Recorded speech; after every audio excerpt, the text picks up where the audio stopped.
Estamos iniciando mais um programa Viva a Voz Saúde pela rádio Nossa Senhora de Copacabana, aqui no Rio de Janeiro. Hoje, sábado, tempo nublado aqui na cidade, mas as praias cheias, né? A Adriana Calcanhoto disse que os cariocas não gostam de tempo nublado, mas eu acho que a gente não gosta de tempo chuvoso. O nublado a gente convive bem. Hoje nós vamos abordar um tema de saúde pública. Nosso programa aqui é uma iniciativa do Centro de Apoio ao Tabagista, a nossa ONG. Ele tem o foco na saúde pública e, sobretudo, na prevenção, né?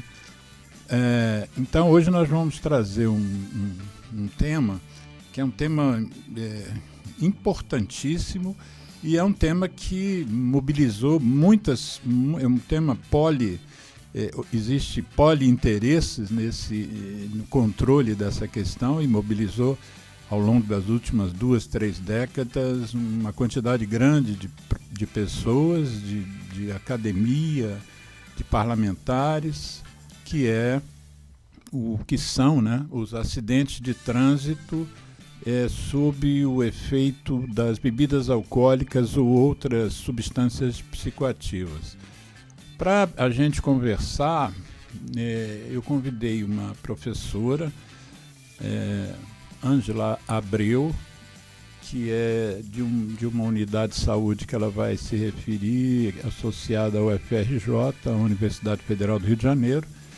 E nós vamos então bater um papo. É uma pessoa que tem bastante paixão nesse tema e tem inclusive doutorado e pós-doutorado ligado a essas questões das substâncias psicoativas. E eu vou pedir à nossa convidada que ela se apresente rapidamente. Eu até brinquei com ela ontem que se eu fosse apresentar o currículo dela no programa, a gente ia ter que perder um programa só com o currículo, a gente tem que fazer outro para abordar o tema, né? Mas, Ângela, é um prazer, primeiramente, para mim e para o Geraldo Rodrigues, ter você aqui na nossa rádio, nessa live. Então eu gostaria que você se sentisse à vontade aqui, a gente vai só bater papo. Eu vou tentar extrair de você aí o que for possível, porque você tem uma bagagem muito grande nesse tema. Então eu queria que você se apresentasse. Eu sempre pergunto aos convidados assim, como é que eles foram parar aonde estão, né? Como é que você resolveu fazer uma faculdade de enfermagem e depois, não que você não lide com assistência, você lida com assistência porque eu conheço as suas atividades, mas você tem um pé grande na questão do ensino e da pesquisa, né? Então tenta abordar isso para a gente, aí para os ouvintes conhecerem um pouquinho melhor com quem a gente vai conversar. Bom, boa tarde, doutor Alexandre. Para mim também é um prazer estar aqui para falar do meu trabalho e das minhas atividades. Como é que eu iniciei nisso e como é que eu hoje defendo esse tema, que é um tema muito importante, importantíssimo na saúde pública no mundo, que é a questão de substâncias psicoativas. E hoje a gente vai falar um pouco da questão do álcool e trânsito e assim, como que isso inicia, né? Eu sou professora da Universidade Federal do Rio de Janeiro. Sou professora há 30 anos na universidade, iniciei em 94 e nesse período, né, eu fiz toda a carreira acadêmica. Então, hoje eu entrei como auxiliar de ensino naquela época e hoje eu sou professora associada 4, já quase titular da cadeira e sou professora da Escola de Enfermagem Ana Nery, sou do programa de pós-graduação professora efetiva, portanto, participo, né, efetivamente do mestrado e doutorado na escola. Tenho alunos de mestrado e doutorado e a minha linha de pesquisa hoje é intervenção breve em álcool e outras drogas na atenção primária. E eu, né, em 2005, nesse período, eu terminei minha tese em 2005, mas eu iniciei a minha tese em 2000. Nesse período eu era diretora do Hospital Escola São Francisco de Assis, lá da UFRJ, então, e o professor José Mauro era o nosso diretor médico. José Mauro Braz de Lima. José Mauro Braz de Lima. E nesse período eu entrei no doutorado na escola, fiz o doutorado lá na minha escola mesmo, na pós-graduação. E nesse período o professor José Mauro, e a gente no hospital, eu já trabalhava com os alunos de graduação, sempre fui professora na universidade, e aí a gente trabalhava com os alunos de graduação do 7º período. E o Hospital Escola São Francisco de Assis, naquele período, ele era referência na reabilitação e ele tinha internação. E eu comecei a observar que a gente tinha muitos pacientes internados de reabilitação provenientes de acidentes de trânsito e paraplégicos, tetraplégicos, eram os pacientes que a gente recebia. E também da violência urbana. E o professor José Mauro sempre foi do álcool e ele sempre levava essa situação na questão, né, que o álcool é o vilão da história. E aí, nesse período, eu fui fazer, então, o meu doutorado. E a minha tese, ela tem como tema mortalidade nos acidentes de trânsito na cidade do Rio de Janeiro, relacionada ao uso e abuso de bebidas alcoólicas. Esse foi o tema da sua tese? Esse foi o tema da minha tese. Porque eu fiquei, né, indagando da onde que vinha aquelas pessoas e era sempre ligado à violência. Violência de trânsito, violência doméstica, violência de rua, tiro, facada. E estava, né, na sua grande maioria. Então eu falei assim, bom, a gente precisa, enquanto professor da universidade, trabalhando em pesquisa e trabalhando na atenção primária nessa linha, nesse contexto, esse é o grande papel da universidade, né? Trabalhar o tripé, pesquisa, ensino e assistência, né? E extensão propriamente dita. E aí eu iniciei o meu estudo. E nesse momento que eu estou iniciando o estudo, assim, o Brasil, né, como signatário da OMS, o Brasil recebe os relatórios. E aí até hoje eu sigo os relatórios, como é que está o retrato do Brasil no mundo nesse contexto. E era um retrato triste, feio, né? Então, sobretudo nas grandes cidades, a gente tinha uma média de 400 mil feridos, 40 mil mortes no ano. Isso, né? E aí os relatórios vêm chegando. E o Brasil, como um país signatário, precisa de ter regras, leis e normas para atender aquela questão. E nós da universidade, fazendo pesquisa, a gente vai mostrar dentro do nosso trabalho, né, e fazer pesquisas e mostrar estatisticamente a problemática. E aí, em 2005, e a gente vendo, né, as questões, trabalhando com o pessoal da política, né, como o Hugo Leal, Fernando Diniz, Fernando Pedrosa, Fernando Moreira, todas essas pessoas que estavam envolvidas nesse contexto. Esses três Fernandos estiveram aqui no programa já. Pois é. Então, nós trabalhamos muito juntos e o Fernando Pedrosa era do Ministério do Transporte à época, o Fernando Moreira da FETransport. E o Fernando Diniz, infelizmente, entrou no assunto por uma questão pessoal, que perdeu o filho, né, na Barra da Tijuca, na Avenida das Américas, acidente de trânsito, uma pessoa que estava alcoolizada. Ele era carona, estava no banco de trás, com mais duas meninas. Um acidente horrível. E aí eu vendo, e aí eu já estava acompanhando, eu já vinha fazendo pesquisas nesse contexto por conta da minha tese. E aí, então, a gente passou a trabalhar junto. E a minha tese, foi a primeira tese feita, até hoje, nesse contexto, nesse assunto, sobre mortalidade de acidente de trânsito, no IML do Rio de Janeiro. Você fez Desculpa te interromper, a sua tese era mortalidade em acidente de trânsito em geral ou mortalidade em acidente de trânsito que envolvia uso de substância psicoativa? A minha tese, ela tinha como hipótese que a maioria, né, a grande parte dos acidentados de trânsito que eram enviados ou para o hospital ou para o IML, essa grande maioria tinha um grande envolvimento com bebidas alcoólicas, né, era proveniente. E aí ela veio mostrar que realmente. E aí, nesse período, eu estava no IML, então eu era responsável, né, pelos dados do IML, porque eu estava fazendo a minha pesquisa lá. Então, por conta disso, eu trabalhei com esse pessoal todo e o professor Zé Mauro foi o meu orientador. Uhum.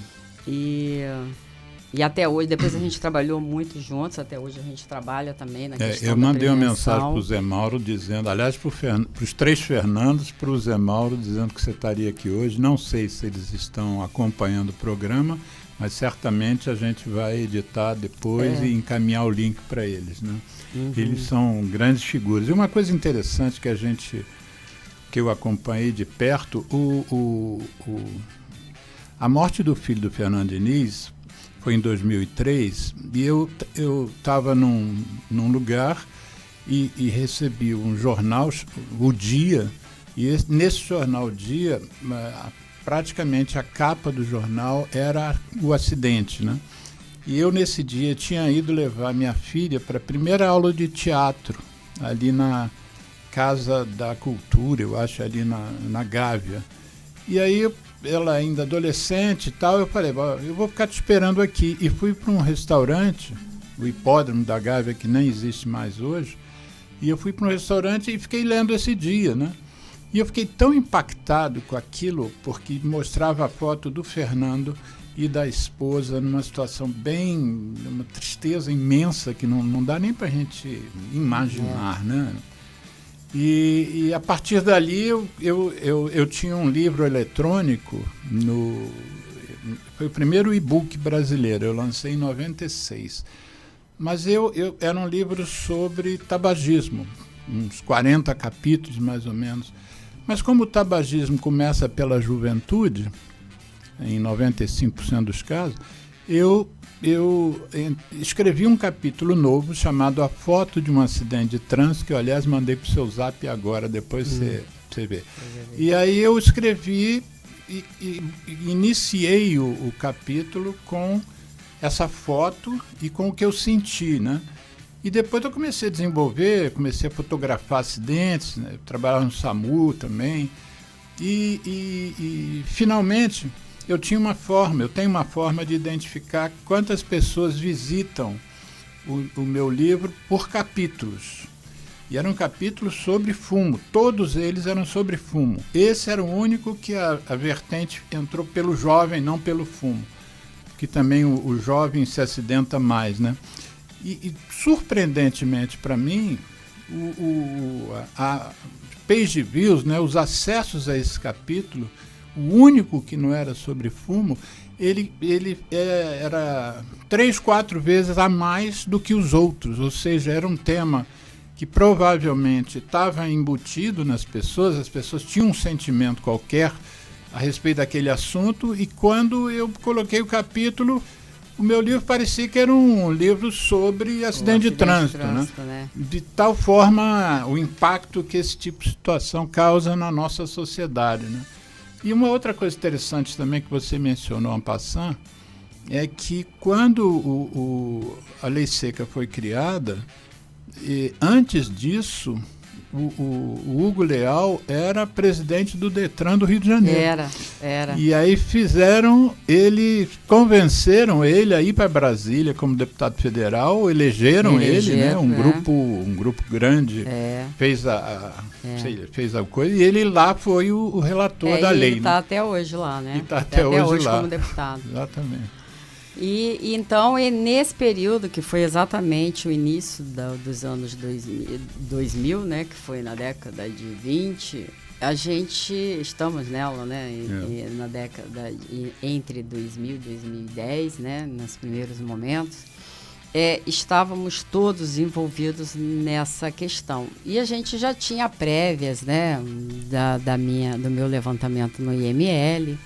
E já tinha ido para Brasília num fórum sobre políticas públicas para álcool e trânsito, álcool e drogas, tudo estava no crescente.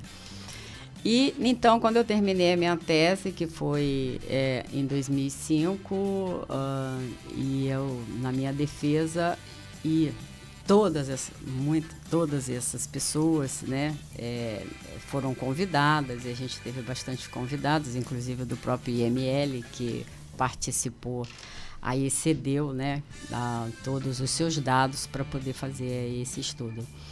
E aí o que assim, de importante que aparece, né? Eu fiz um levantamento de 6 meses em torno de 4.700 prontuários de acidentes de trânsito na cidade do Rio de Janeiro nesse período. Naquele período o IML ainda estava iniciando a informatização dos dados, não tinha. E eu precisava disso efetivamente porque era o meu objeto de estudo. Então, eu tive que fazer manualmente, né, pegar um por um e ver acidente de trânsito e como, acidente de trânsito e separar. Então, eu estudei, foram 2 anos e 2 finais de ano. Eu peguei dezembro, janeiro e fevereiro do ano de 2002 a 2003 e depois peguei também dezembro, janeiro e fevereiro do ano de 2003 e 2004. Então foram 6 meses ao todo e selecionei aquele que era acidente de trânsito, que era o meu pedaço, né, que era o meu objeto. Então eu selecionei e a minha amostra ficou com 533 mortos por acidentes de trânsito que chegavam ao IML para fazer, advindos do hospital e ao mesmo tempo da rua, morria na rua.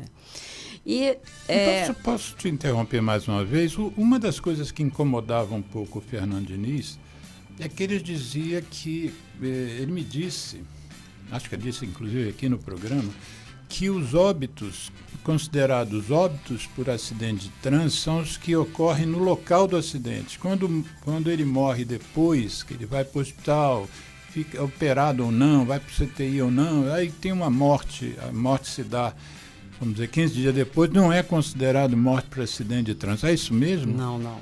Chegou no hospital, vindo da rua, acidentado de trânsito, ele continua como acidentado de trânsito. Ele vai evoluir, mas ele é acidentado de trânsito. Sim. Eu trabalhei no IML e os pacientes que vinham do hospital, que morriam 1 mês, 2 meses depois, 15 dias, 20 dias, eles vinham como acidentados de trânsito. E vou te dizer outra coisa.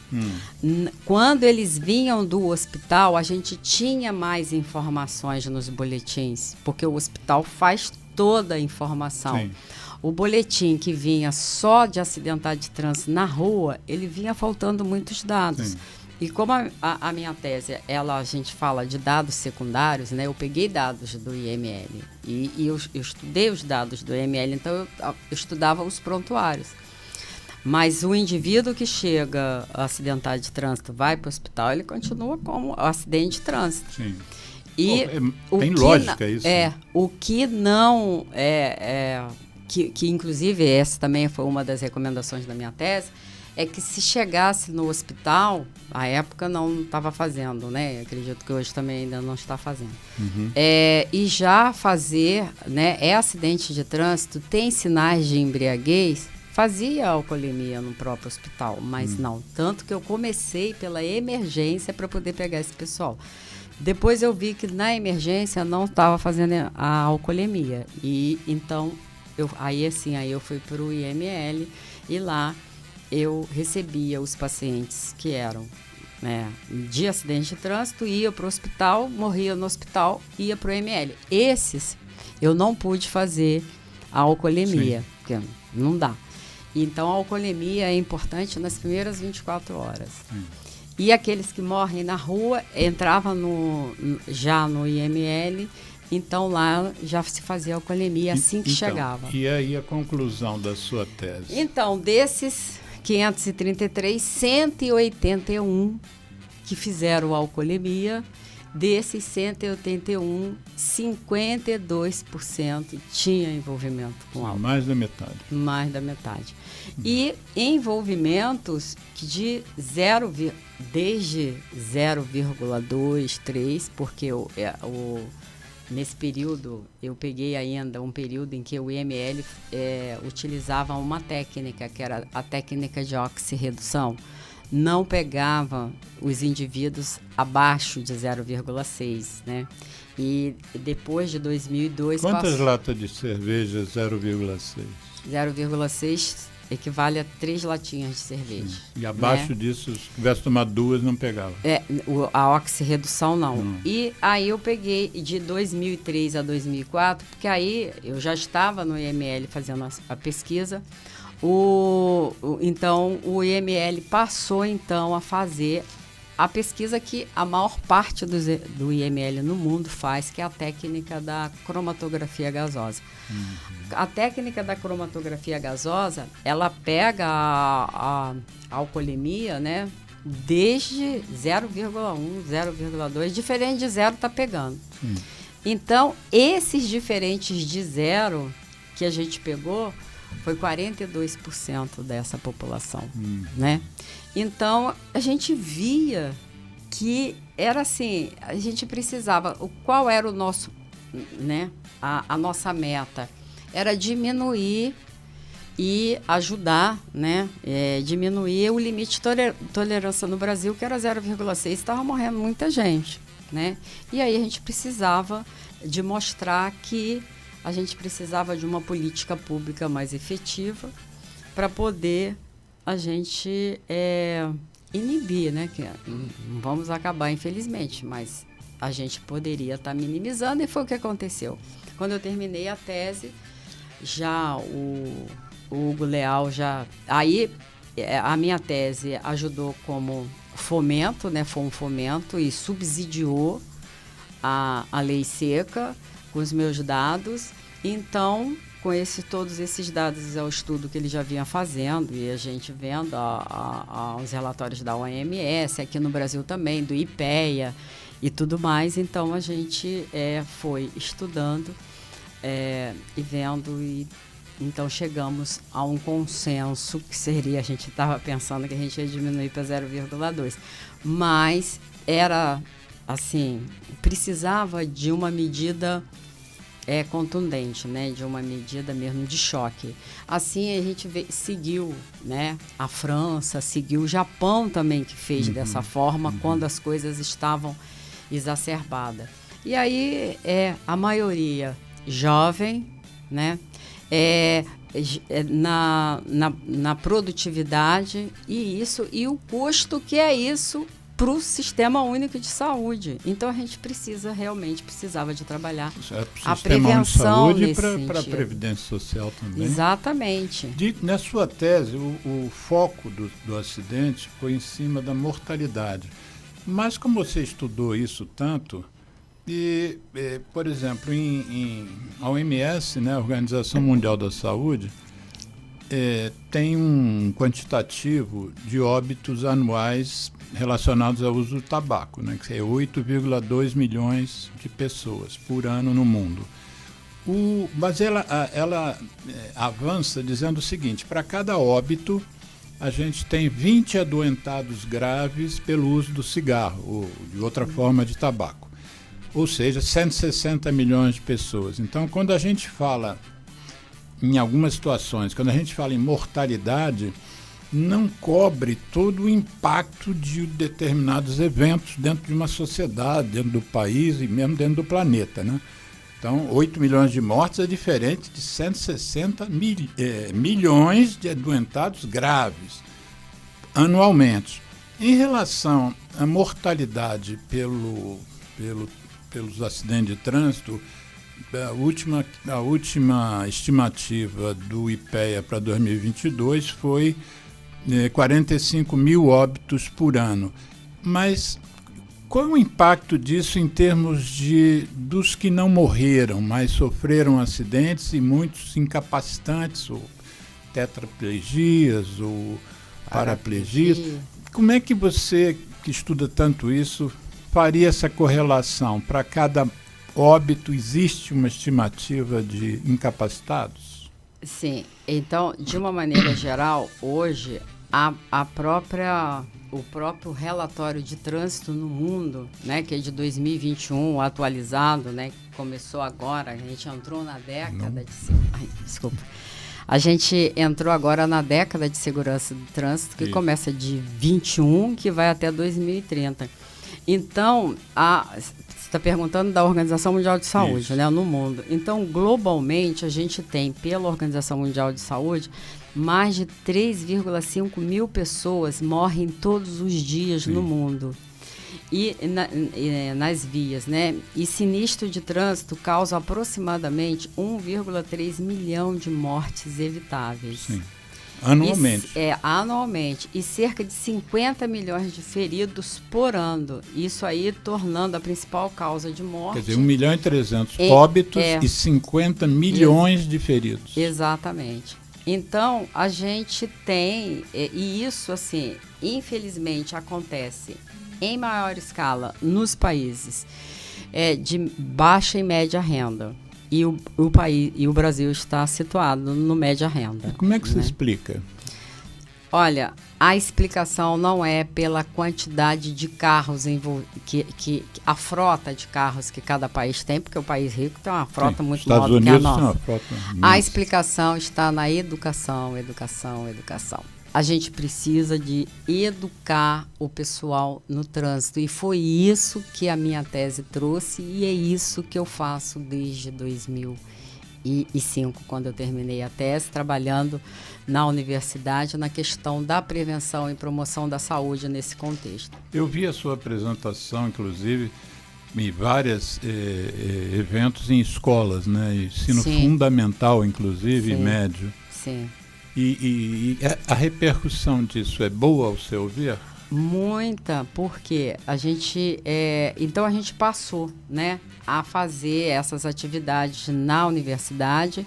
Inclusive é uma das medidas que devem ser tomadas no mundo, inclusive o relatório global traz isso, né, a gente trabalhou muito a década de 2011 até 2020, porque o Brasil tinha que avançar bastante.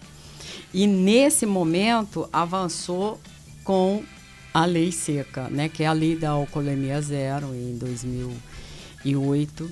E aí foi, né? Então aí a gente tem a lei Seca já instituída em 2008 e a partir dela nós passamos também a fazer parte, né, da questão da educação e até cumprindo uma das normas da década de trânsito, né, junto com a universidade, trabalhando, como disse, pesquisa, ensino e extensão. E aí, a partir da minha tese, eu submeti a um projeto de extensão na universidade. E esse projeto de extensão para trabalhar exatamente nas escolas e nas Lei Seca, né, na Operação Lei Seca.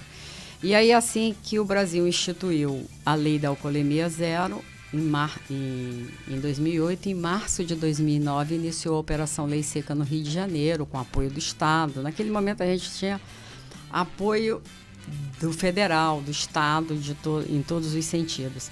E da universidade também. E com isso, quando eu submeti o projeto de extensão, nós passamos com bolsa para os alunos, com bolsa de pesquisa, com bolsa para o projeto, e a gente fez muito material educativo.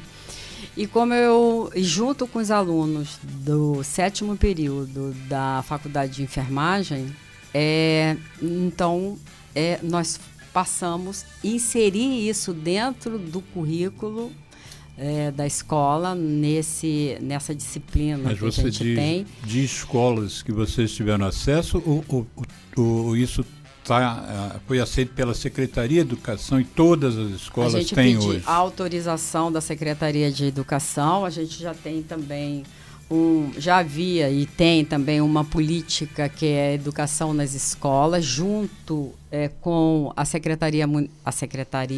o Ministério da Saúde e o Ministério da Educação, com a Secretaria de Saúde e Secretaria de Educação do Rio de Janeiro, e com projetos inseridos através da área adscrita. Como nós estávamos nas clínicas da família, então a clínica da família também é responsável pelas atividades nas escolas de prevenção. Sim. Então, fiquei de 2009 até 2017 lá na clínica da família Zilda Arnes.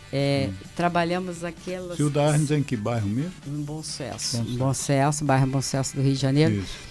E trabalhamos ali no Complexo do Alemão, né? Fica ali bem inserido naquele contexto. Então, todas as escolas municipais que pertencem pertencimento à prefeitura, né? Então, municipal é o ensino fundamental, e as escolas do ensino médio, que aí já é a responsabilidade do governo do estado. Todas aquelas escolas ali, a gente fez orientação para os alunos, fazendo a orientação para as crianças pequenas, que eles são multiplicadores. Chegava em casa, falava, né, o que eles viram na escola naquele dia. Então, as atividades eram com os alunos nossos de graduação, junto, em parceria com a Clínica da Família, levando essas questões para os alunos. E o seu para a gente fechar um pouquinho parte do seu currículo, e o seu pós-doutorado em Coimbra, em Portugal? Então, depois, né, de algum tempo já nessa área, já tinha feito bastante coisa nesse sentido, aí a gente precisa de mais, né? E Portugal é um país que estava bem avançado na questão de álcool e outras drogas. Sim. Eu iniciei no álcool e depois avançando para as outras drogas. Até com oferta de heroína, né? Sim. Tem também com metadona, né? Os indivíduos que são internados também com problemas com álcool e oferta. E o Portugal já legalizou as substâncias, né, psicoativas. Então, já tinha legalizado, e aí era um local que eu gostaria de estar vendo e mais de perto. E aí eu tive a oportunidade, com bolsa também do Brasil, né, Bolsa CAPES e Bolsa CNPq, então fui para Portugal. E aí eu fiz um estudo em Portugal, fazer um estudo paralelo, né, mostrando o que o Brasil fazia e em relação ao que o Portugal também estava fazendo. E aí eu passei lá 6 meses, vi bastante coisa interessante, vi muitas coisas também que a gente já estava bem evoluído, e aí tive essa formação. Eles tinham também esse estágio. Uma lei seca?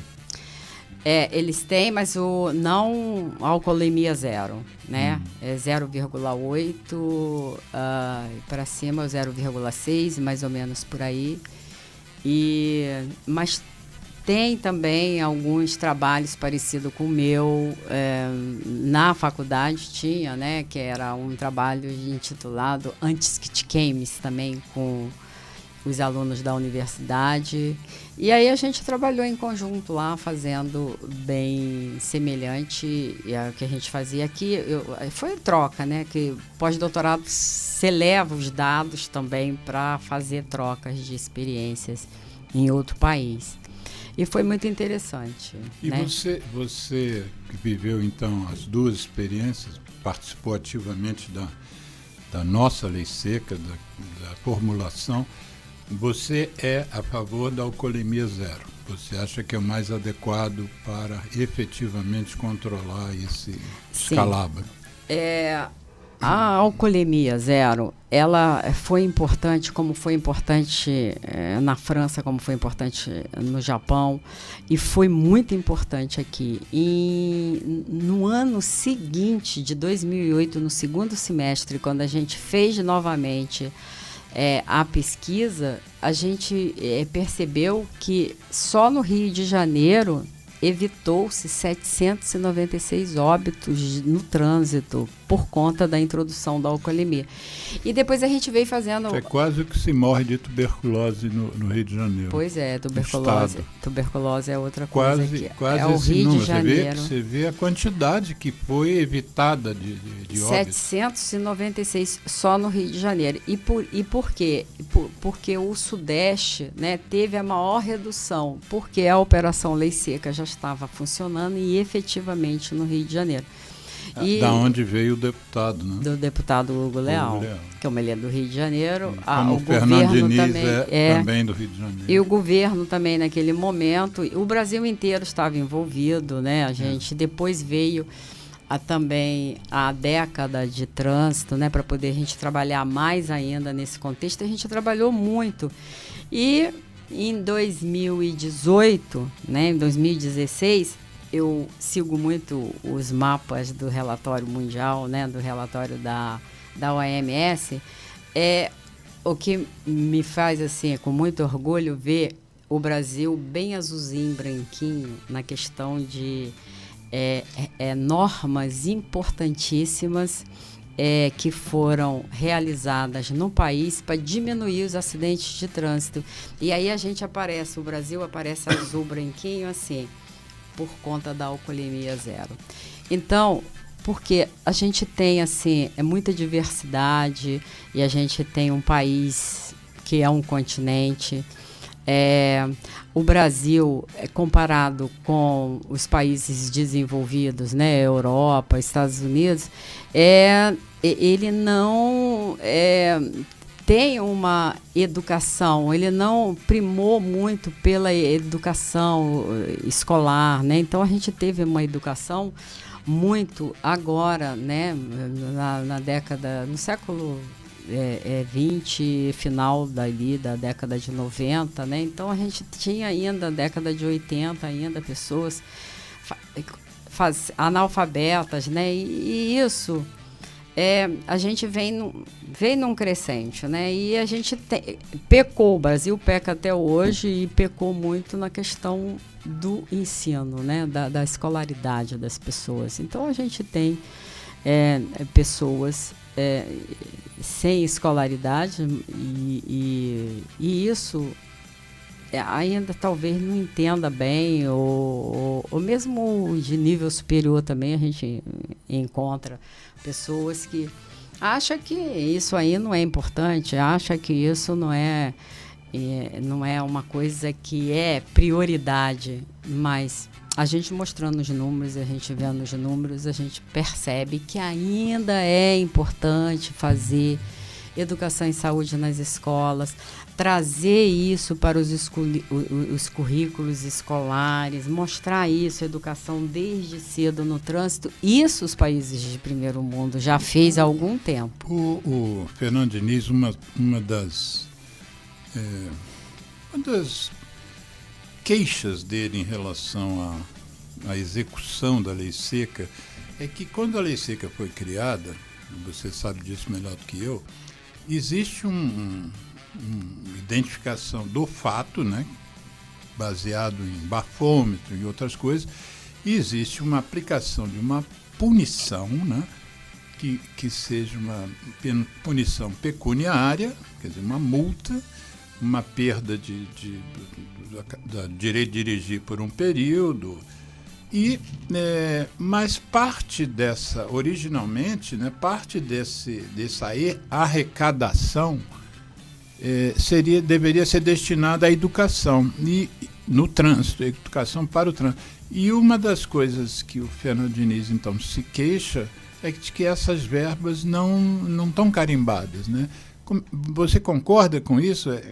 Tem esse gap efetivamente? Olha, a legislação do álcool, né, que é de 2007, ela está lá, bem bonitinho lá na legislação, que tantos porcentos dessa arrecadação tem retorno para as escolas, para as atividades de educação, de prevenção em relação ao álcool e trânsito. Está na lei. Está na lei. A Anvisa, né, a Ambev também ela arrecada e muito, é muito dinheiro, né? O país é um grande exportador de álcool, né?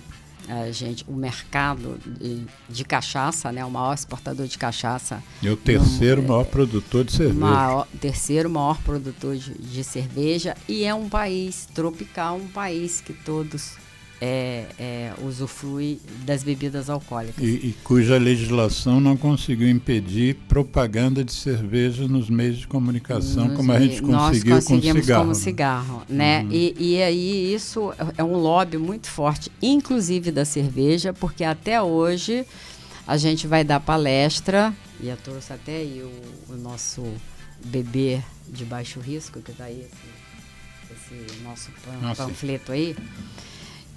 Até hoje a gente chega assim e sem diferença nos bancos escolares de primeiro, segundo, terceiro grau, a gente chega e fala assim, para vocês existem bebida leve? A gente já começa por aí, né? Aí sempre tem um que fala assim, a cerveja é bebida leve. Entendeu? Então, isso é o que justifica, essa compreensão é o que justifica ter anúncio de cerveja às 9 horas da manhã na televisão. Exatamente. A cerveja teve um lobby muito grande nesse período, inclusive no Congresso, por isso ela passou como se fosse bebida leve.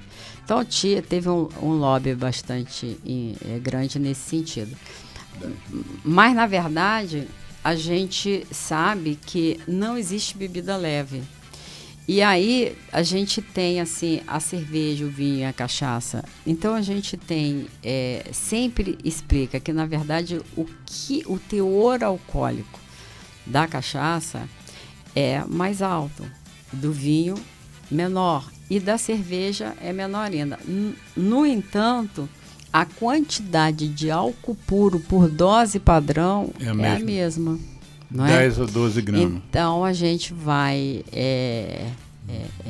mostrar, né, e mostra para eles e explica que não existe bebida leve por isso. Eu não posso, no meu trabalho, que depois eu vou falar um pouco dele, né, o que eu faço hoje, mas eu não posso, se tiver tempo. Tem tempo. Mas eu não Fica posso. Fica para o segundo bloco. Daqui a pouco a gente vai fazer uma paradinha e depois tem o segundo bloco. Eu não posso dizer assim, tá bom, você usa cachaça, então vamos substituir pela cerveja. Isso é impossível, né? Por quê? Porque uma lata de cerveja de 350, um copo de vinho em torno de 150 ml e um copinho, né, uma dose de cachaça em torno de 40 ml, isso significa que a quantidade de álcool por dose padrão, que essa é a dose padrão, né? Você, quando vai ver, é de 10 a 12 gramas nesse contexto aqui que eu estou falando. E nessas medidas. E isso significa o quê? 0,2 na alcoolemia. Então, se você bebe uma lata de cerveja, uma dose de cachaça, se você for fazer o seu exame de sangue, vai sair lá 0,2 gramas por litro de sangue de álcool, tá?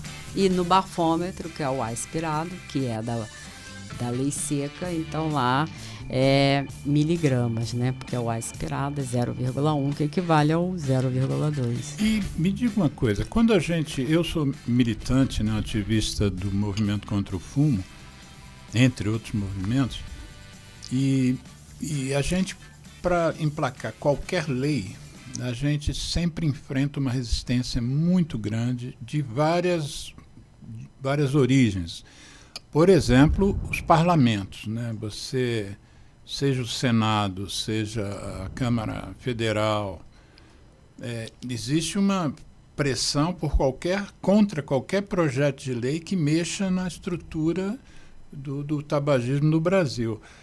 Vocês também, para emplacar a lei seca e depois aperfeiçoá-la, vocês enfrentaram que tipo de resistência, assim, que você lembre? Nós enfrentamos muita resistência, principalmente a Associação dos Bares e Restaurantes do Brasil. E, inclusive, agora há pouco tempo, né, o ano passado, o Supremo votou novamente, que eles entraram novamente pedindo para tirar a lei seca e alcoolismo. Agora, recentemente? Recentemente. E então o Supremo votou 10 votos a 1 a favor da...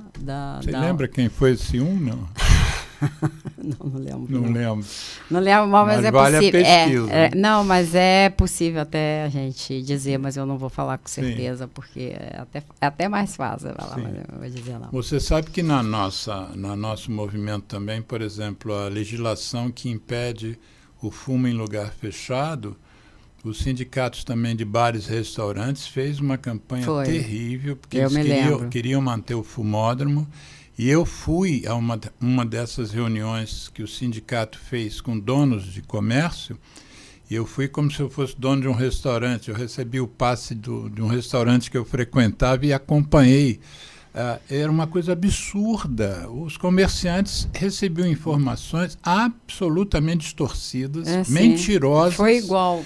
E o mais interessante, havia umas brochuras que cada um que entrava recebia, que, na verdade, era a apresentação que era feita pelo representante do sindicato, que numa projeção, na sala, todo mundo vendo a projeção.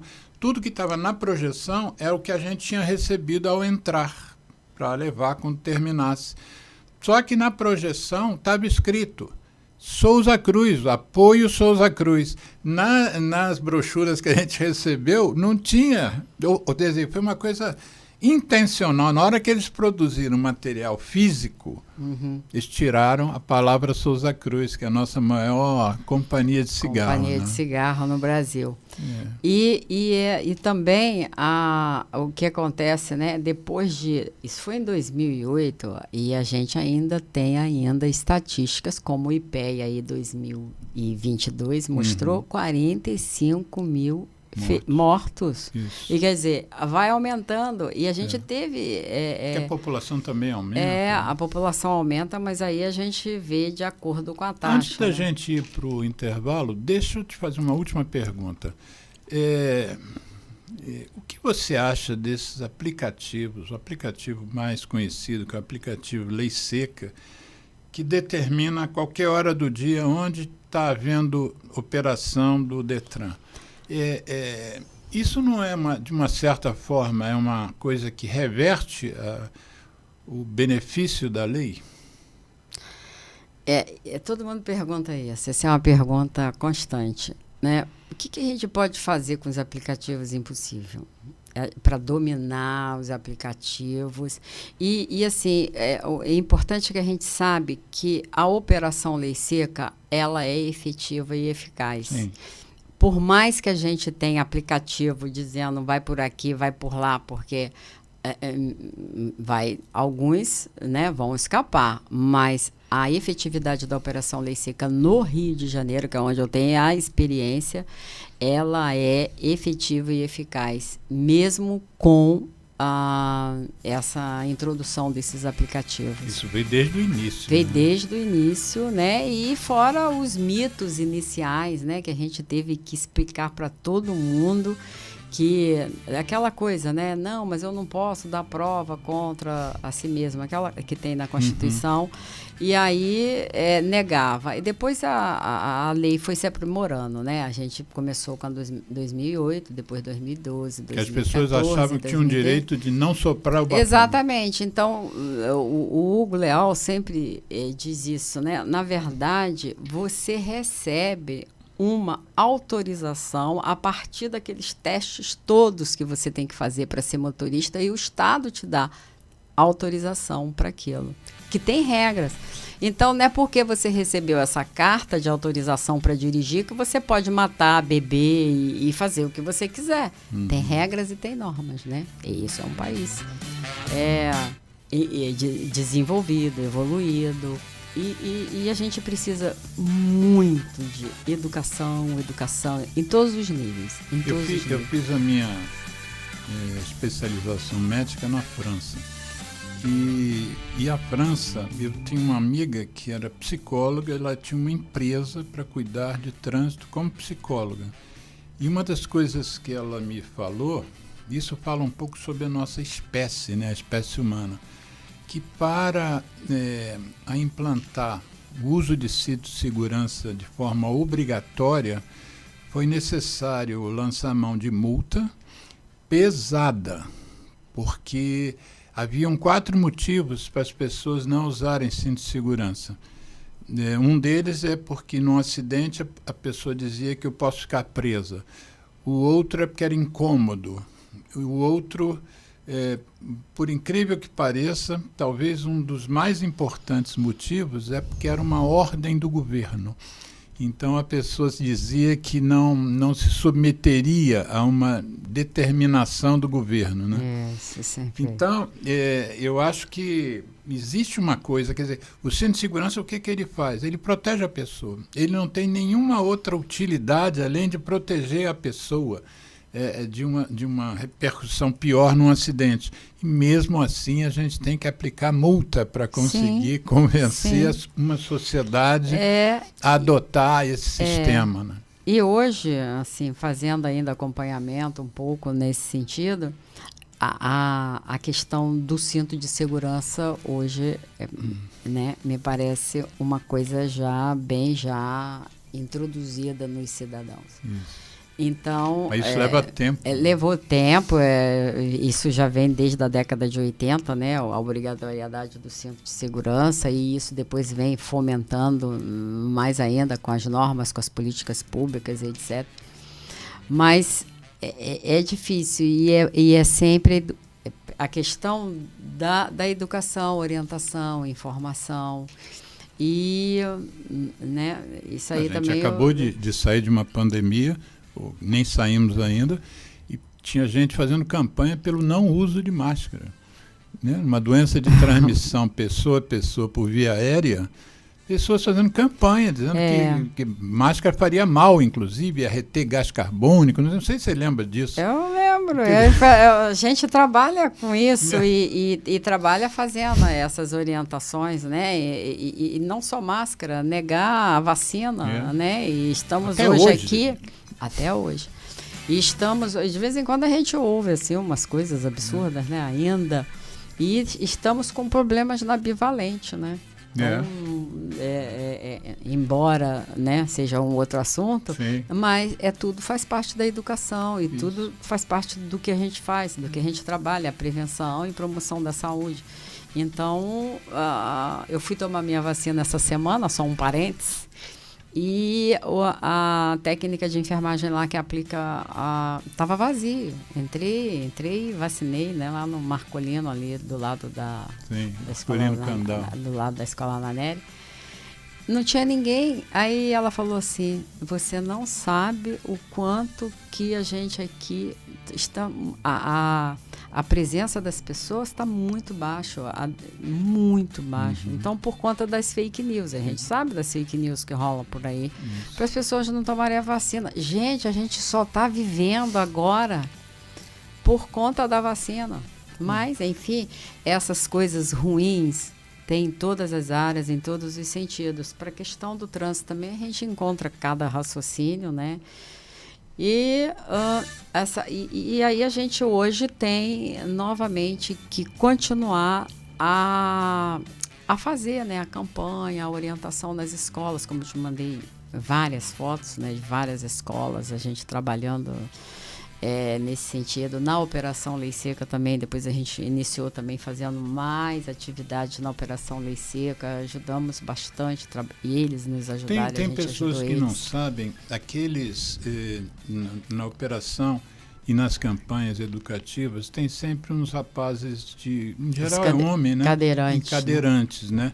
Eles são todos vítimas de acidentes de trânsito. Eles são todos vítimas de acidentes de trânsito, então são contratados pela Secretaria lá do Estado, né, de Governo, ali pela Operação Lei Seca, para fazer campanha e mostrar, né, efetivamente mostrar o que aconteceu com eles por conta do uso ou foi atropelado, né, acidentado por uma pessoa que estava.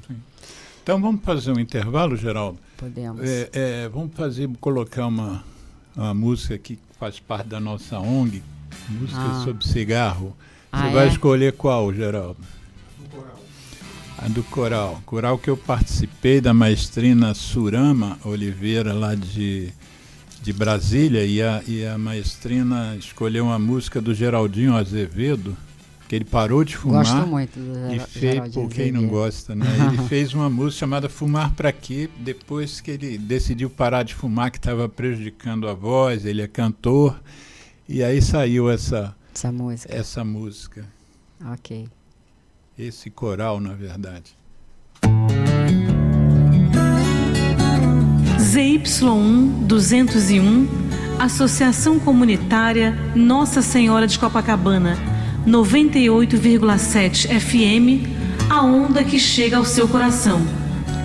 Rua Hilário de Gouveia, número 36, 9º andar, Copacabana, Rio de Janeiro.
ZYU 201, Associação Comunitária Nossa Senhora de Copacabana, 98,7 FM, Rua Hilário de Gouveia, 36, 9º andar, Copacabana, Rio de Janeiro.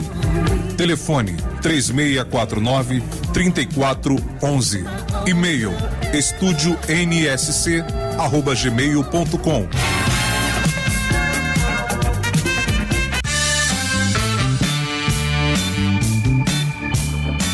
Estamos reiniciando o programa Viva a Voz Saúde, que hoje tem como convidada a enfermeira. Espera aí um instantinho que eu estou passando para ela aqui o vídeo.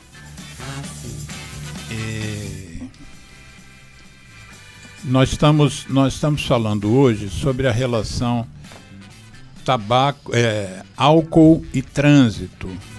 Na verdade, nós vamos agora entrar um pouquinho também no debate sobre outras drogas, que não só o álcool.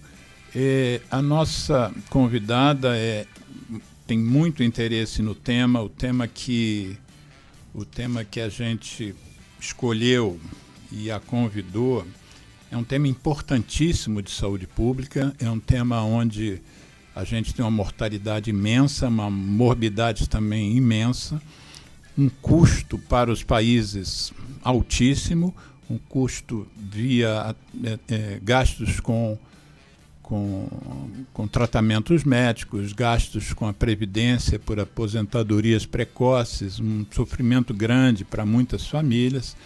A última estimativa do IPEA é de 45 mil mortes no trânsito por ano, aqui no Brasil, e no mundo 1,3 milhão de pessoas perdem a vida em acidentes de trânsito, em estradas e acidentes também em regiões urbanas.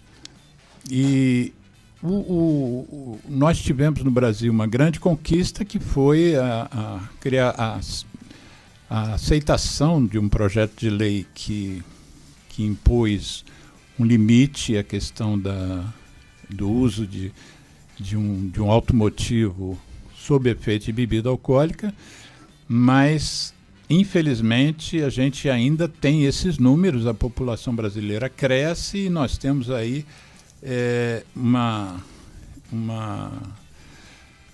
um grave problema social e sanitário.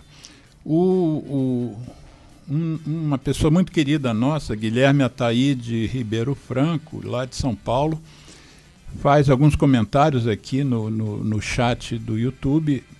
Nosso programa está passando aqui na rádio Nossa Senhora de Copacabana, ao vivo, no site da Rádio Nossa Senhora de Copacabana, mas também no nosso canal no YouTube. E o Guilherme nos parabeniza pela relevância do tema e faz um questionamento que eu vou passar para a nossa convidada.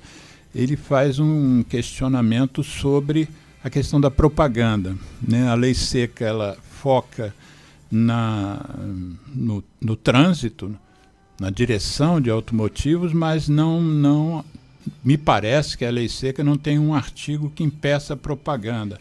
O que faria esse impedimento seria uma outra lei, que é a 9294 de 96, que inclusive restringiu a propaganda de tabaco. Não tem anúncio de cigarro na mídia brasileira há mais de 20 anos, mas você às vezes liga a televisão de manhã, às 9 horas da manhã, você tem anúncio de cerveja. A Champions League, o campeonato de futebol mais importante do mundo, é patrocinada por uma cervejaria, enfim.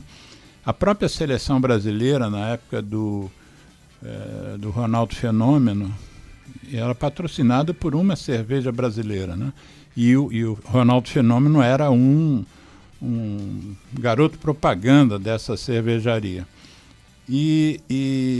Então ele diz, o Guilherme inclusive faz uma referência que não só a cerveja ela é anunciada, mas a gente sabe que depois de um certo horário da noite, até o uísque, por exemplo, é veiculado propaganda. Como é que você vê isso, essa permissividade ainda em relação à propaganda? Primeiro, nós já comentamos, né, que parece que cerveja não é álcool. Mas, por outro lado, existe a liberação de bebida com um teor alto, destilada, né? Como é que você vê isso? O que falta para a gente aperfeiçoar isso? Infelizmente, na questão do álcool, a gente ainda não conseguiu alcançar o que a campanha do tabagismo alcançou na década de 80, né? Finalzinho da década de 80. Então, o álcool ainda, nós estamos trabalhando nesse sentido. O que a gente conseguiu, né? Porque a lei seca é só do trânsito, da alcoolemia e tudo mais. Ela não fala nada disso. Mas a gente conseguiu que os canais livres, você pode ver que só passa propaganda de cerveja. Uhum. E a cerveja, que eu te falei, diz, né? A TV aberta. A TV aberta, né? Só passa propaganda de cerveja, mas proibido durante a parte da manhã, porque é o horário que criança pode estar vendo televisão. A partir da parte da tarde, ela passa a ser liberada e mais à noite. Então, nos canais abertos, a gente só tem propaganda de cerveja. E na fechada? E na fechada, a gente tem as propagandas mais bonitas e interessantes e bem elaboradas de uísque, todas as bebidas possíveis e bem elaboradas, né? Então, cachaça, uísque, o que for. Mas nas abertas a gente conseguiu que realmente legalizar essa questão da propaganda da bebida. E também é o que você falou agora, né? Quem é que faz a propaganda? São os jogadores de futebol, artistas mais famosos. Então, ela tem um apelo muito grande. Modelos bonitos. Me lembro daquela de uma cervejaria que era na praia, que chamava de A Boa. A Boa, então, isso também tem outra questão também em relação à mulher, né, de exibir a mulher na questão da sexualidade por conta da bebida. Então, isso é uma discussão muito grande dentro. Mas em que pé está isso? Existem parlamentares que assumiram essa briga? Tem parlamentares, tem também hoje bastante pessoas envolvidas nesse contexto. A gente sobretudo pela propaganda, esse envolvimento do apelo sexual da propaganda, né? E a gente vê no carnaval, né? No sambódromo, então você vê, o carnaval é o carnaval, e patrocinado. E quem é que fez? Teve um ano que tem uma cantora aí, né? Que é aquele jeitinho dela, muito... angelical, fazendo propaganda de uma cerveja, eu agora até... Devassa. E aí, fazendo propaganda no carnaval que foi patrocinado. Tem a Brahma, que aí os jogadores de futebol faz a propaganda lá na coisa. Mas o carnaval de rua do Rio de Janeiro, até esse ano,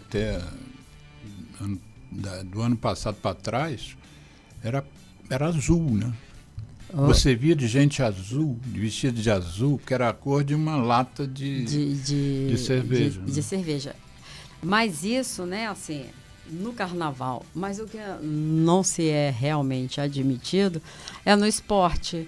Na campanha, por exemplo, a nossa Olimpíadas e a Copa do Mundo foi patrocinada por cerveja. Os nossos hoje, no Rio de Janeiro, não entra bebida de cerveja dentro dos estádios, né? Então, são coisas que a gente vai conseguindo. No entanto, na Copa do Mundo foi liberado.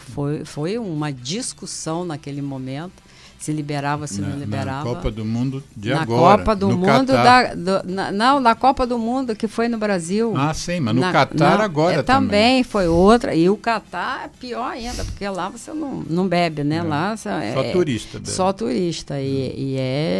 Não tem ninguém bebendo na rua em lugar nenhum. Mas aqui a gente já tinha conseguido que nos estádios, nos campos de futebol, não estava mais vendendo bebida alcoólica. A impressão que dá é que a humanidade tem dificuldade de lidar com isso, né? Porque você vê, os Estados Unidos, que é um país absolutamente de vanguarda em muitos aspectos e moderno e tal, você não pode beber na rua. Uma lata de cerveja na rua, tem gente que bebe um saco de papel para ninguém ver aquilo era uma embalagem de álcool, né? Lá só em Las Vegas, né? Por outro lado, você compra arma à vontade, sai com arma desfilando, enfim. Mas agora vamos sair um pouquinho dessa questão do trânsito e entrar numa outra praia que você também domina bem e que também faz parte das suas atividades diárias, inclusive de formação, de mestrado, doutorado, que é a questão das drogas, incluindo o álcool, mas como algo a ser tratado, algo a ser acolhido. Pacientes... Fala um pouquinho dessa tua experiência agora, fora do trânsito. Como é que você tem lidado? O que exatamente que você faz nessa área? O que o hospital que você trabalha, que é uma das referências do nosso estado, tem feito? Fique à vontade para falar um pouquinho desse seu outro viés aí de atuação. Como eu disse, a minha linha de pesquisa, ela abarca tudo, né? Então, eu tenho ali a questão do álcool e trânsito, que foi a minha formação acadêmica no doutorado, e trabalhei bastante nesse contexto, trabalho isso na prevenção. E depois da minha tese, eu fui convidada para fazer um curso de intervenção breve, patrocinado pela OPAS. OPAS é a Organização Pan-Americana de Saúde, e foi em São Paulo. Então, por conta, inclusive, da minha projeção já na questão do álcool e trânsito, e aí eu avancei para todas as drogas, e esse era um curso sobre álcool e outras drogas, fiz na USP, e para ser multiplicadora, né, dessa técnica de atendimento não medicamentoso, tratamento não medicamentoso, porque nós só temos tratamento para o tabaco. Fora isso, nós não temos tratamento. E se usa muito a questão do tratamento não medicamentoso, e essa técnica que o mundo inteiro utiliza, e eu também sou membro do INEBRIA, que é a instituição internacional que trata de álcool e outras drogas, intervenção breve em álcool e outras drogas. E a gente tem esse contato com o mundo, e o mundo inteiro também utiliza essa técnica. E como eu sou professora estou ligada à pesquisa e ao ensino, eu tenho a minha linha de pesquisa hoje dentro da universidade, que é a intervenção breve em álcool e outras drogas. O professor José Mauro, ele introduziu o CEPRAL no Hospital Escola São Francisco de Assis na década de 90. Né? E o que é o CEPRAL? O CEPRAL é o Centro de Especialização, Centro de Atendimento em Problemas Relacionados ao Álcool e Outras Drogas. E com o tempo, né, essa nomenclatura, dentro do Hospital Escola São Francisco de Assis, passou a ser Uniprad, que é a unidade de atendimento aos pacientes, né, com problemas relacionados ao álcool e outras drogas, que essa é uma atividade que é dentro da atenção primária.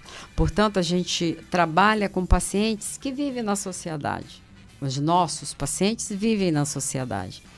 E e lá é um ambulatório, já desde o professor José Mauro que introduziu esse ambulatório lá, desde a década de 90. E a partir do momento que eu me doutorei no assunto, depois trabalhei bastante nessa área e fiz outros cursos, depois do meu pós-doc, aí eu resolvi assumir a unidade, e hoje eu sou a professora responsável como coordenadora acadêmica da unidade. E lá o que a gente faz? Lá nós atendemos todos os pacientes com problemas relacionados ao álcool e drogas que chegam sem comorbidade terapêutica. Fica na Presidente Vargas, no Hospital Escola São Francisco de Assis, e a unidade chama Unidade de Pacientes relacionados ao álcool e outras drogas. E a gente trabalha com essa técnica, né? É uma técnica não medicamentosa, que inclusive o tabagismo também tem uma parte, né, do tabagismo que também trabalha com esse tratamento não medicamentoso, né, que é a mudança de comportamento. Trabalha um conceito cognitivo comportamental, tá? E a gente explica para o paciente o que não tem remédio, né? Infelizmente ainda não existe um remédio para você parar de se drogar hoje, ou daqui a um mês, fazendo esse tratamento. A gente recebe pacientes usuários de álcool, usuários de cocaína, crack e todos os tipos, maconha. E nessa... Que tipo de droga no Rio hoje a gente tem, além dessas que você citou? São N drogas. Então, a gente trabalha dentro daquele eixo, né? Que é que as drogas, elas se classificam, né? E de acordo com o sistema nervoso central, se classificam em drogas estimulantes, drogas depressoras e drogas alucinógenas. E aí, enquanto eu estou aqui conversando com você, trocentas drogas estão surgindo aí, que a gente não sabe nem o que ela é capaz de fazer. E a Organização Mundial de Saúde, preocupada com isso, também lança os seus relatórios e manda para todos os seus países membros, e o que ela tem hoje, uma preocupação muito grande, é com ponto de interrogação com as drogas fabricadas em fundo de quintal. E essas drogas fabricadas em fundo de quintal, elas existem muito mais em países de baixa e média renda, países que as coisas são, né, escondidas, tá? Então, a gente tem muita preocupação. E aí, durante esse tempo todo, já estou assim, há 17 anos trabalhando nesse contexto, e aí a gente vê, e também dou aula para os alunos do 7º período, e os alunos sempre falam: mas professora, mas ele não tem cara de que usa cocaína. Mas ninguém tem cara, não está escrito aqui, né, que eu uso cocaína, que eu uso maconha, que eu sou usuário. Então a gente olha lá, nós temos usuários de todos os padrões, de todos, também é do SUS, né, que é o Hospital Universitário. É de graça o tratamento. E a gente pega desde abrigo de rua, os pacientes que são por conta da droga, vai parar como morador de rua, né, em situação de abrigo. Essa situação de por conta da droga ele vai parar na rua? Como é que é o fluxo? Uma pessoa que tinha a sua vida, né, normal, a gente tem assim, engenheiros, a gente tem professores, a gente tem... Na rua? Não, assim, no nosso... Mas a gente tem várias pessoas também. Eu posso te dizer assim, do exemplo que eu tenho lá, hoje a gente tem uma pessoa que é nível superior de qualquer, né, modalidade, categoria. E tem um que era usuário de cocaína. Por ser usuário de cocaína e por ter algum tempo, aí acaba perdendo seu emprego, afastando da família e vivendo em situação difícil, né? A pandemia... Quem tem emprego, tem família, já está numa situação já difícil. Fica numa situação né? difícil, porque a primeira coisa a fazer... E o mais importante, né, é a rede nesse contexto. Então, rede de apoio. Se você tem rede de apoio, se você tem família, você é apoiado. E a droga, ela não bate na porta só de pobre, ela bate na porta de todo mundo. Então, você tem pessoas também em boa situação que é usuária de drogas. E aquelas pessoas que vivem na sociedade comumente.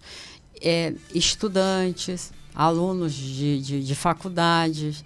Então, a gente recebe essa população. E essas pessoas que procuram os serviços que você coordena, elas vão por iniciativa própria, elas vão pela família, elas vão por quê? Lá é por iniciativa própria. Né? Então, a gente não atende menor de 18 anos, é de 18 anos para cima, só adulto responsável. E assim, tem a intervenção breve, ela tem as suas, né, normas, suas técnicas, suas regras, e a gente também trabalha com a motivação, né, e trabalha com a motivação do indivíduo, trabalha com redução de danos. Não existe tratamento para drogas se não fizer redução de danos. Essa é uma grande coisa que ultimamente a gente ficou meio assim, mas agora a gente já... O que é redução de danos? Desculpa. A redução de danos é você eliminar os danos desse indivíduo, mas trabalhando gradativamente a liberação dele e do costume dele, dos modos dele, do comportamento dele. Então, redução de danos. Não adianta você falar assim, você vai ficar internado. A gente tem exemplos e mais exemplos lá. Vai ser internado numa comunidade terapêutica. Ultimamente, nesses últimos 4 anos, as comunidades terapêuticas ganharam dinheiro e muito, mas não tem um profissional de saúde lá para orientar.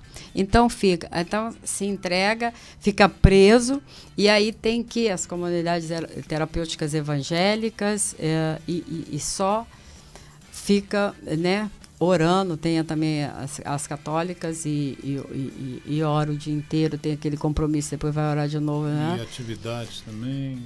As atividades são ali dentro, mas fica preso. Então, quando você está preso, você está... e não pode fazer o uso mesmo de nada, nem aos pouquinhos, né? Não pode fazer. Então, o que eles fazem? Fica lá 3 meses, 4 meses. Quando sai, primeira coisa que vai fazer, vai para bebida ou vai... Tá, eu tenho vivido essa situação sem estar trabalhando com droga, mas eventualmente com drogadictos. É nos ambulatórios de tuberculose que eu faço, né? É muito comum a associação Sim. porque os pacientes de alto grau de uso, né? Eles são subnutridos, né? Sim. Eles têm uma vida complicada. Eu tenho uma aluna que terminou a tese, tuberculose e drogas.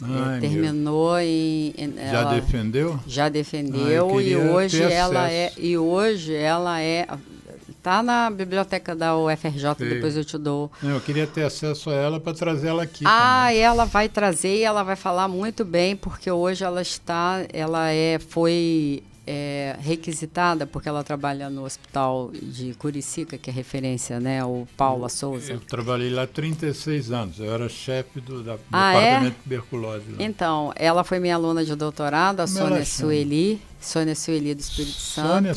Sônia Sueli. Conheceu? Enfermeira. Ela é enfermeira. Claro que eu conheço. Então e hoje ela... Está vendo o programa, se bobear. Então, pode chamar.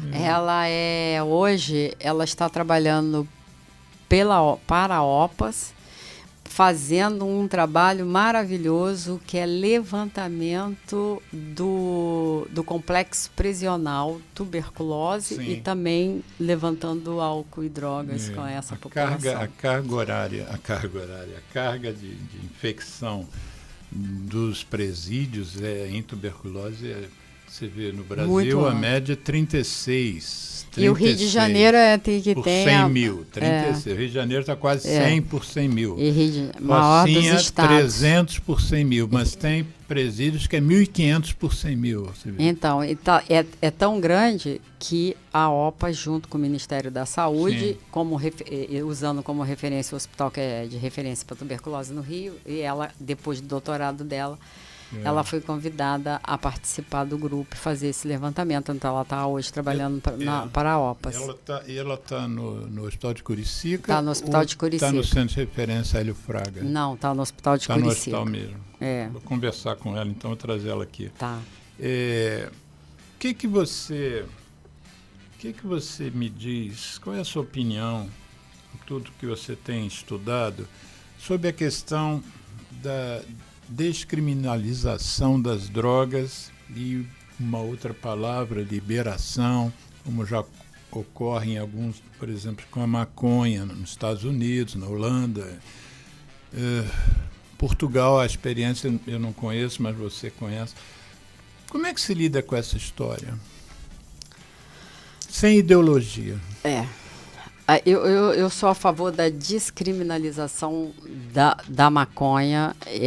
Da maconha, eu acho que a gente está num processo de evolução nesse sentido. Uma coisa é a descriminalização, que a gente tem uma lei de 2007, lei de álcool e drogas, né, de 2007, que melhorou muito isso no sentido, descriminalizou o indivíduo que estava com saquinho para o seu uso próprio, né, e aí isso já foi um grande ganho.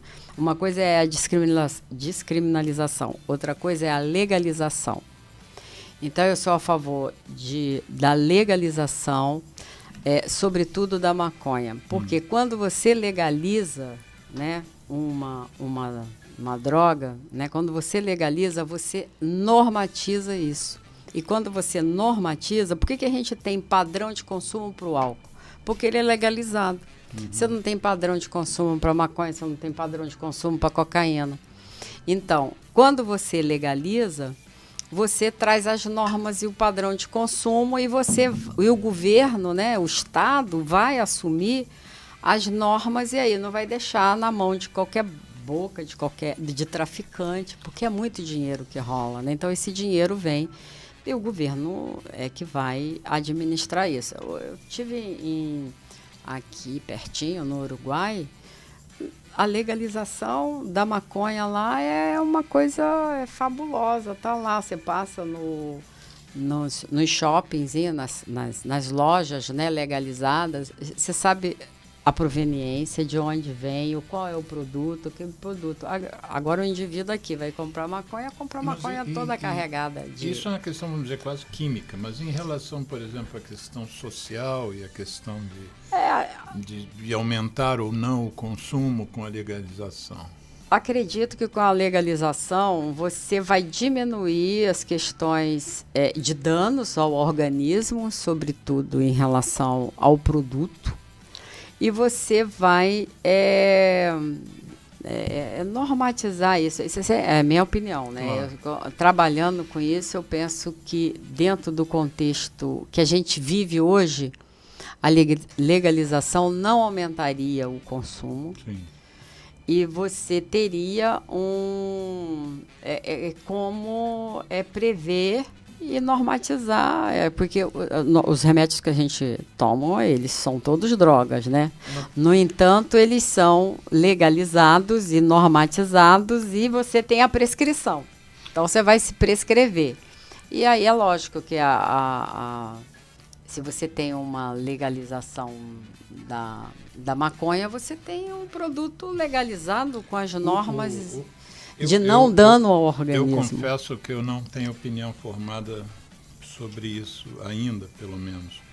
Mas como eu trabalho muito com tabaco e como existe um movimento já há mais de 10 anos da indústria querendo aportar aqui no Brasil o que já fez em outros países, que são os dispositivos eletrônicos, eu tenho um certo temor, porque uma vez, por exemplo, que o cigarro eletrônico era uma coisa produzida por uma startup pequena, você tem um alcance daquilo, né? Por exemplo, se você tem um produtor de maconha que produz uma certa quantidade, quase artesanal, né? Mas quando a coisa se industrializa, ela não se industrializa só na quantidade do produto no mercado, mas abre portas para grandes corporações que entram com a sua grandiosidade. Por exemplo, se você pensar que o cigarro eletrônico fosse uma coisa produzida por uma empresinha pequena, familiar quase, ele teria um alcance limitado. Mas quando a indústria do tabaco percebeu que estava perdendo os clientes, né? Porque 8 milhões morrem por ano e 160 milhões adoecem por ano. Vamos ampliar o mercado, porque além disso, além dos adoecidos, dos mortos, muita gente queria parar de fumar também, né? Porque, de uma certa maneira, as políticas públicas no mundo inteiro têm dado certo. Sobretudo no Brasil. Mas aí quando você pega uma Philip Morris ou uma BAT comprando essas empresas de cigarro eletrônico, a coisa muda de figura. Eles têm estratégias de marketing que são violentíssimas. Eles empregam o que se sabe, por exemplo, sobre a Souza Cruz, é que ela gasta mais em insumos para fazer, gasta mais em marketing para vender o produto do que em insumo para produzir o produto. Eles têm um poder, por exemplo, qualquer desavença contra a indústria, eles procuram naquele país qual é a melhor banca de advogados.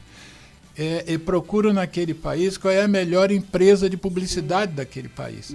Então, quando a coisa sai de um nível pequeno e entra nessa grande, felizmente nós estamos resistindo bravamente com o auxílio da academia, por exemplo, da USP, que você se referiu aqui, onde você fez o seu doutorado, né? Não, doutorado não, a especialização. A especialização em álcool e droga.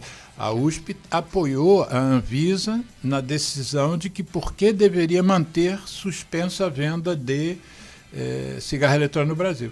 E a indústria alega que aqui estão sendo vendidos cigarros eletrônicos, obviamente numa escala 1 milhão de vezes menor do que seria se estivesse na mão deles liberado, e dizem que as pessoas não sabem o que estão consumindo. Isso é verdade.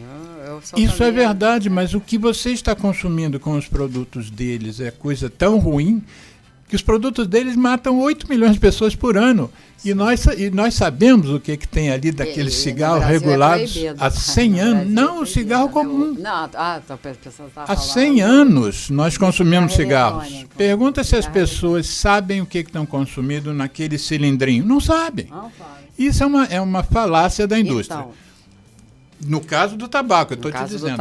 Não no caso do cigarro eletrônico. Você está falando do cigarro eletrônico? Eu estou falando porque a mesma empresa que quer dizer que o cigarro eletrônico é mais saudável é a mesma empresa que usa o outro cigarro e que vende o outro cigarro que mata 8 milhões de pessoas por ano. É a mesma empresa. Sim. E eles não dizem assim, nós não vamos a partir de hoje produzir mais cigarro que mata as pessoas.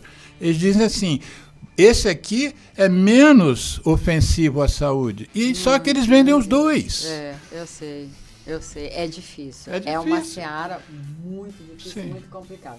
Mas quando eu falo da legalização, o cigarro é legalizado, né? O cigarro, né? Agora, o cigarro eletrônico, isso aí é outra conversa muito séria, porque realmente eles estão...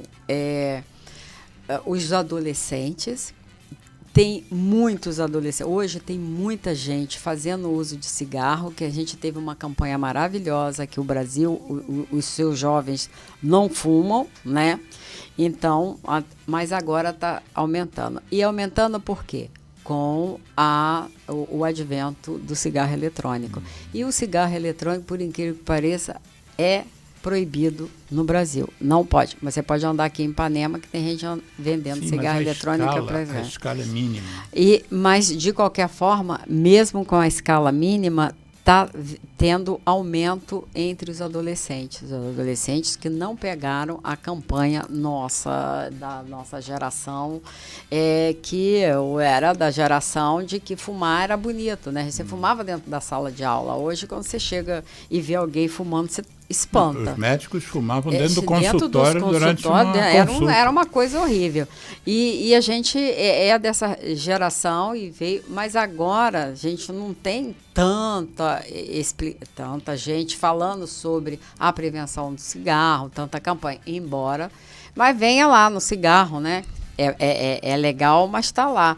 O cigarro pode causar, vem aquelas coisas todas nos horrorosas. Estados Unidos, as crianças dizimam e adolescentes, eu tenho vários depoimentos que eu traduzi, botei legenda, fiz vídeos, dizendo o seguinte, que os cigarros convencionais são nojentos. Ou seja, era uma geração nos Estados Unidos que não iria iniciar-se no fumo. Só estão se iniciando porque esses dispositivos, eles têm aditivos que não têm gosto, nem o gosto nem o cheiro do tabaco. Então, nós consideramos do movimento contra o fumo um movimento criminoso da indústria, mas o nosso tema hoje não é tabaco. Nosso programa tem 10 minutos e eu queria que nesses 10 minutos, eu queria que você elaborasse o seu raciocínio, assim, como se você estivesse se dirigindo a alguém que hoje se percebe dependente de droga. Eu tenho assim, outro dia, acho que foi ontem, fiquei pensando nas violências que a gente tem visto no Brasil, né? A gente tem a violência no trânsito, acabamos de falar em 45 mil mortes e, pela sua fala, mais de metade desses 45 tem álcool envolvido. Uhum. Não há ainda um levantamento bom de outras substâncias psicoativas, ou há? Não, assim, se eram usuários de alguma outra droga e por isso sofreu acidente? Eu tenho uma mestranda que fez na Dutra com os caminhoneiros, aí o trabalhador e o uso de anfetamina, né? E nesse período que a gente já sabe-se que os caminhoneiros estão trocando a anfetamina pela cocaína, né? Então, o trabalho dela mostrou isso também. Uma grande demanda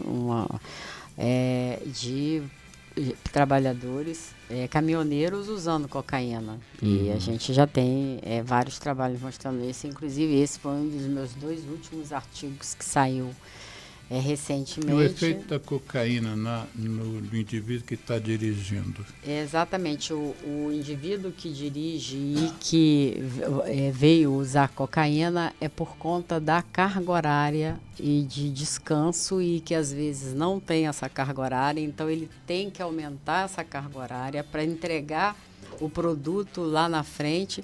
Então ele precisa de estar acordado para estimular, então ele precisa de estar acordado. E aí ele usa cocaína para isso. Como usava rebite, mas o rebite é mais caro e é mais difícil de achar, a cocaína é mais fácil. Tudo isso saiu na pesquisa, e o artigo foi publicado, um na revista de psiquiatria e outro na revista... Depois você me manda esses links. Eu trouxe até aqui, depois no final botei aí todos os artigos que eu tenho dentro dessa área. Eu coloquei aí os capítulos de livro. Mas então, assim, os indivíduos que estiverem nos ouvindo, que estejam numa situação em que ele esteja se percebendo, e tem que se perceber também, né, que precisa de ajuda, o que você recomenda? Porque o hospital que você coordena o serviço, ele só atende a área distrita ou não? Ou ele é aberto? Hoje ele está atendendo a área distrita da 1.0, que no Rio de Janeiro pega o centro, vai até Paquetá e pega Santa Teresa, Benfica, um pouco do São Cristóvão. Essa é a 1.0. Então, a pessoa não é dessa região. A pessoa é do Leblon, então é da Penha. O que você sugere que essa pessoa faça para obter ajuda? Olha, eu sugiro buscar ajuda nesse momento. O IPUB, infelizmente, hoje a gente está bem restrito nessa situação. Eu sei que na 1.0 só tem o Hospital São Francisco que atende a essas pessoas nesse contexto. A UERJ tem também lá um trabalho, né, um serviço, a UERJ atende. Agora eu não sei se a UERJ está atendendo também só a área de escrita, mas eu penso que não. E o IPUB, né, que é o Instituto de Psiquiatria, né, do Rio de Janeiro aqui, né, da universidade também, atende, tem uma área lá de atendimento a essas pessoas. Atendimento ambulatorial. Já fechou, já tem para a área descrita 7 anos. É aberto para os funcionários da UFRJ, que moram em qualquer lugar, e para todos os alunos da UFRJ, independe aonde mora. Obviamente com sigilo e tudo, né? Sim, e também por conta da matrícula, e é aluno da universidade. Então, se tiver problemas com álcool e outras drogas, o serviço é aberto. Mas, infelizmente, serviço tem que fechar por conta de demandas e por conta de número de funcionários. E o que você diria para a pessoa? Para a pessoa, né? A pessoa, quando chega para a gente, ela está vou te dizer da minha experiência, né? Assim, Claro. a pessoa que quando chega lá na unidade, ela chega com uma motivação assim, acima de 7. A gente trabalha com isso. Senão ela né? não chegava ali. Senão ela não chegava. E às vezes a pessoa chega assim, não, mas para mim não tem jeito, porque eu já faço uso disso há muito tempo. Mas, olha, não existe remédio, mas a gente trabalha com essa técnica e a gente tem aqui experiências. Eu tenho lá vários. Olha, a gente já fez a pesquisa. E dentro do nosso serviço para intervenção breve, basta você diminuir. Se você diminuir a quantidade, né, isso já é para intervenção breve um grande resultado. Sim. Então, a gente tem 92% de nossos pacientes em acompanhamento, que a gente fez um estudo longitudinal, fechamos ali 28 pacientes em acompanhamento, 92% diminuiu. E a gente tem 48% que deixou de usar, né?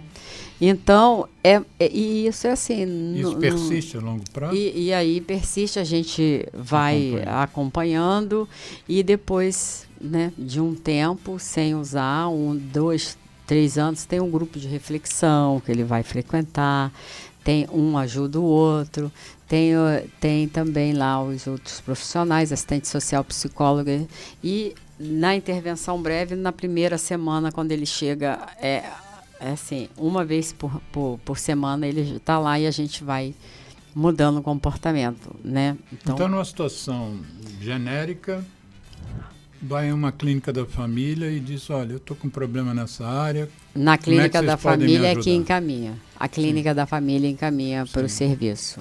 Depois eu vou tentar fazer um levantamento aí dos locais que fazem esse tipo de atendimento. Se você puder, inclusive, me ajuda. A gente prepara uma listinha e encaminha. Tem os CAPs, né? AD, os Centros de Atenção Psicossocial para Álcool e Drogas.